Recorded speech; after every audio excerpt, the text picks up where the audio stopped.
I used to think I could control any story if I got there first. Say the line, set the tone, make the room lean my way.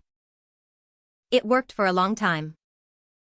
Then I sent one email from Ethan's laptop, and the story wrote itself without me. Ethan is the kind of man people trust fast. Calm voice, steady eyes, sleeves rolled up because he's always fixing something. He runs a small non-profit that refurbishes old laptops for kids who don't have one. I loved that about him. Later, that same steadiness made me feel like the least interesting person in the room. Things shifted after I joined a louder office. Everyone bragged and chased titles. At home, Ethan was planning his yearly gala at the old train depot. Long tables, fairy lights, silent auction. Every night was vendor calls, sponsor emails, program drafts. He kept asking me to help. I did, but I carried a quiet resentment like a stone in my pocket. The small mean stuff came first. I joked that Ethan was married to his donors. People laughed, so I kept saying it. Then I said he forgot I existed when a check needed chasing. It wasn't true, but it felt true, and that was enough to keep going. Words like that build a path to the next bad choice. One week before the gala, I sat on the couch scrolling through a coworker's birthday photos while Ethan assembled laptops for a school across town.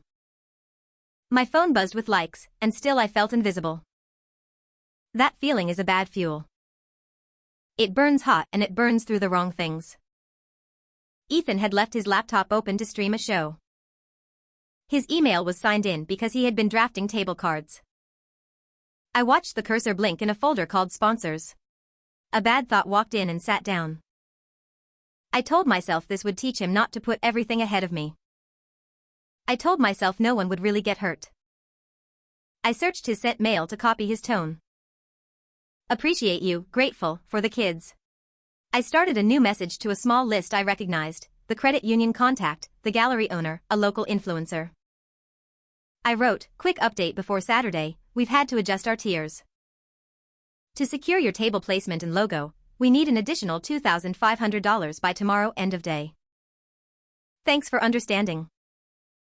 It's for the kids. I added a winky face because when I am at my worst, I hide behind cute. I hit send. My chest thudded. In my head I saw a smaller gala, a little mess, a little wobble. Ethan would lean back toward me for comfort. I would forgive him. We would be close again. That is what I told myself while I rinsed a glass I didn't need to rinse.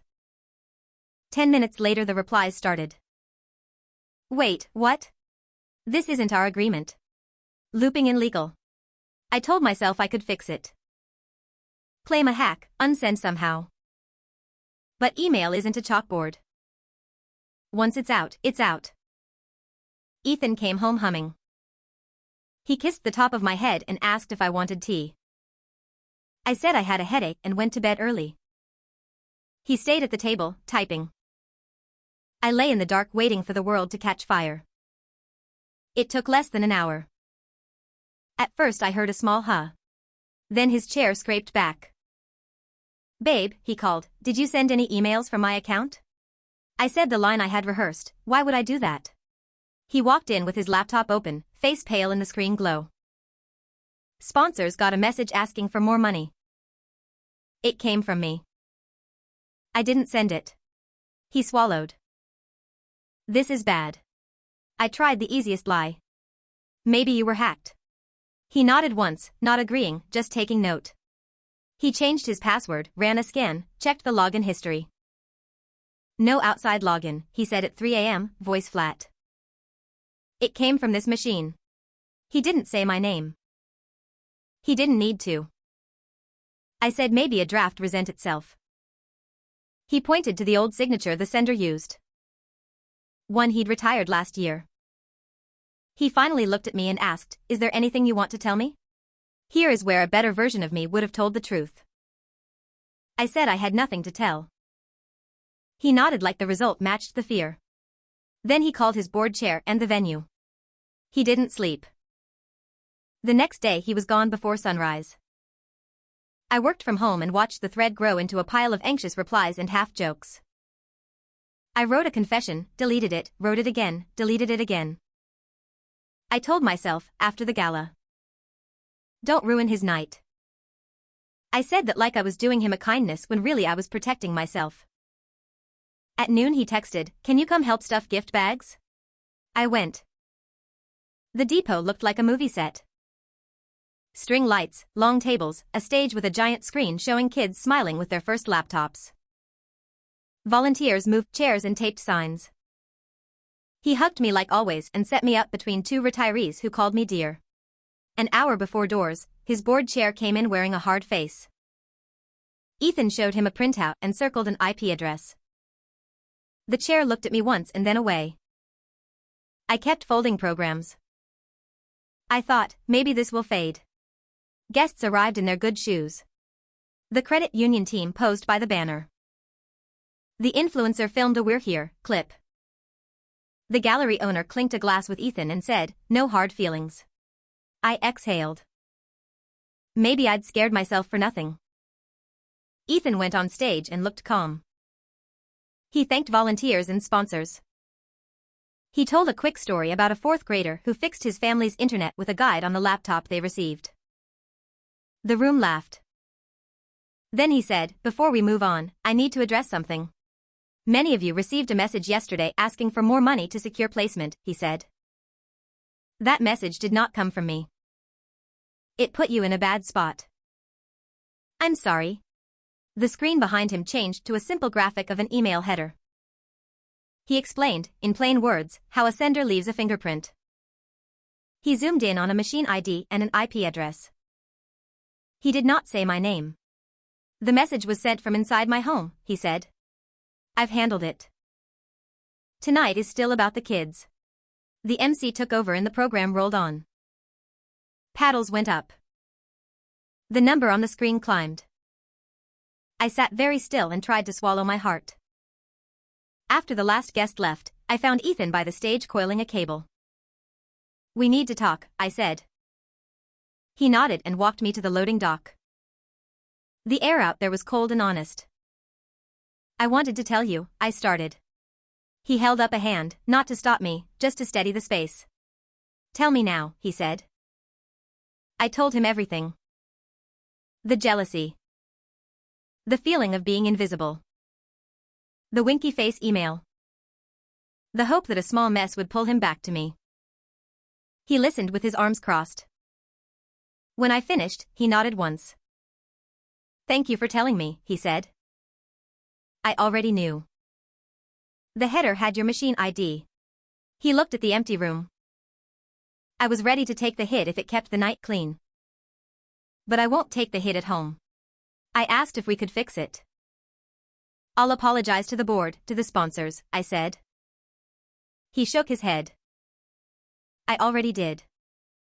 What I can't do is keep building a life with someone who knocks it down when she wants attention. His voice didn't rise. I'm going to stay with Jonah for a while, he said. The laptop comes with me. I'll email you about the lease and bills. He moved out the next day. He took his tools, his notebooks, his ugly green mug. He left the plant in the window because I forgot to water it and he said it deserved a chance. He left a short note, I hope you find a way to be seen that doesn't hurt people. The email story faded fast for everyone but me.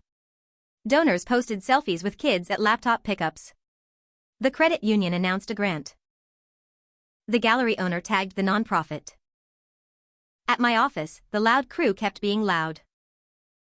No one knew what I had done. That almost made it worse. I wanted punishment to match the act. Instead, I had to sit with myself. I sent Ethan one text, I'm sorry. He replied, I know. That was it. Nights were the hardest. The apartment was too quiet, like the sound had been packed up in his tool bag. I kept looking toward the table at 9, expecting to see him hunched over a laptop, making a small plan to fix a big thing. I started opening my own computer and writing the thing I didn't write before, the truth, to a blank page, for no one. I told a therapist what I had done. She didn't flinch. She asked when I first learned to grab the wheel when I felt small. We traced a line through old rooms where I won by making someone else lose. I hated every minute. I kept going anyway. I stopped telling jokes that were really knives. I stopped saying just kidding when I meant I'm hurting. Ethan posted a photo a month later of a kid in a bright blue hoodie holding up a laptop like a trophy. I stared at it until my screen dimmed. In a tagged selfie from a donor event, he looked thinner but lighter, like a person who set down a bag he'd been carrying for someone else. I didn't write anything. It wasn't my place to narrate his life anymore. There isn't a neat ending. He didn't come back. We didn't find a soft compromise. He protected the work, protected his dignity, and walked away. That was the lesson I didn't know I needed. A good man doesn't have to shout to be clear. He uses facts, grace, and a door that closes once. I still feel the pull to control the room when I feel small. I feel it rise and I count to 10 and let it pass. It's slow. It's quiet. It's better. I keep the plant alive. I answer emails and don't make messes to be seen. When I feel invisible, I tell a friend instead of setting a fire. On good days I cook simple meals and eat at the table without my phone. I walk the long way home. I learn how to sit with quiet without needing applause. On bad days I write the truth 10 times in a notebook. I hurt people when I felt small and choose not to today instead. Sometimes I walk past the depot and see the string lights through the high windows. I picture a kid peeling the sticker off a used laptop and writing their name on it like the first page of a new book. I think about how close I came to ruining a night that wasn't mine to ruin. Then I go home, sit at the table, and let the quiet be quiet. Ethan never told the room my name. He never posted a call out. He fixed what he could, left what he couldn't, and kept walking. That is how he won. Not over me. Over the part of life that drags good people into noise. I wanted to write our story. Turns out the last line was his, I know. Short. Clean. True.